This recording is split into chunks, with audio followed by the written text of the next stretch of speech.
আবহাওয়ার গুরুত্বপূর্ণ খবর। আবহাওয়ার উপগ্রহ চিত্র বিশ্লেষণের শুরুতেই সর্বপ্রথম বাংলাদেশের উপগ্রহ চিত্র বিশ্লেষণ করব। বাংলাদেশের উপগ্রহ চিত্রে দেখতে পাচ্ছেন বাংলাদেশের বেশিরভাগ আকাশ আংশিক মেঘলা থেকে মেঘাচ্ছন্ন।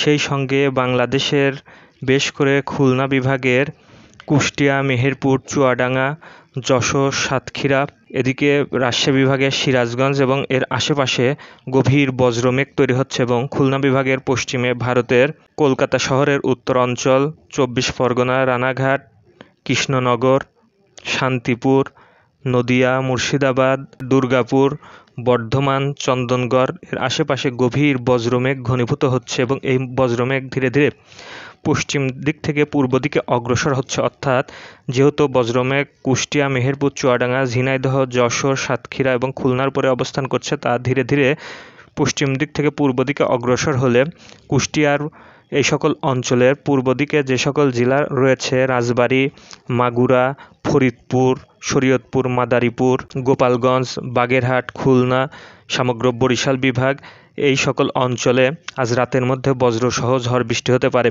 এদিকে সিরাজগঞ্জ এবং বগুড়ার আশেপাশে যে বজ্রমেঘ হয়েছে তার প্রভাবে টাঙ্গাইল, ময়মনসিংহ, জামালপুর, নেত্রকোনা এই সকল অঞ্চলে এবং ব্রাহ্মণবাড়িয়া উপরে যে বজ্রমেঘ তৈরি হচ্ছে তা ভারতের ত্রিপুরাতে আঘাত আনতে পারে। এদিকে চট্টগ্রাম বিভাগ জুড়েই তীব্র বজ্রমেঘ তৈরি হচ্ছে এবং এই সকল অঞ্চলে মাঝারি থেকে ভারী বর্ষণ হচ্ছে। বেশ করে ফেনী, চট্টগ্রাম, খাগড়াছড়ি, রাঙামাটি, কক্সবাজারের বিস্তীর্ণ অঞ্চলের উপরে গভীর বজ্রমেঘ তৈরি হতে শুরু করেছে।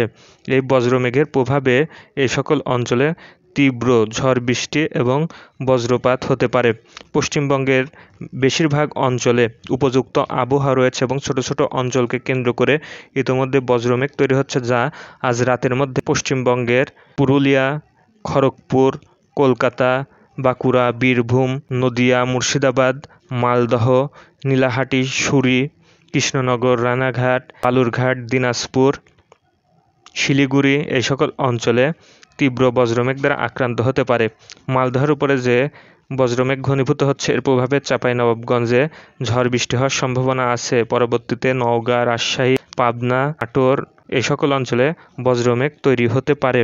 গত 24 ঘন্টায় বাংলাদেশের আবহাওয়া অধিদপ্তর বাংলাদেশের সর্বোচ্চ বৃষ্টিপাত রেকর্ড করেছে সিলেটে 142 মিলিমিটার, মাদারীপুরে 29 মিলিমিটার, ঈশ্বরদীতে 17 মিলিমিটার, রাঙামাটিতে 40 মিলিমিটার, ঢাকায় 13 মিলিমিটার।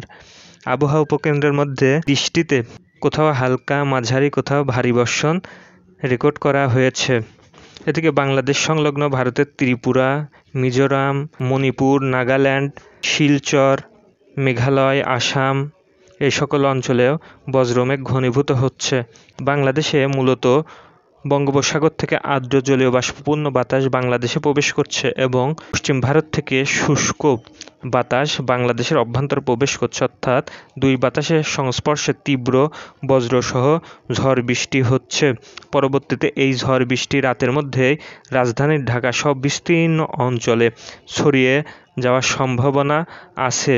আগামীকাল 2রা অক্টোবর বাংলাদেশের রংপুর, ময়মনসিংহ, সিলেট, ঢাকা বিভাগ, কুমিল্লা অঞ্চল, চট্টগ্রাম বিভাগে সেই সঙ্গে বরিশাল বিভাগে তীব্র বজ্রসহ ঝড় বৃষ্টি হতে পারে এবং কিছুটা কম রাজশাহী এবং খুলনা বিভাগে সম্ভাবনা আছে।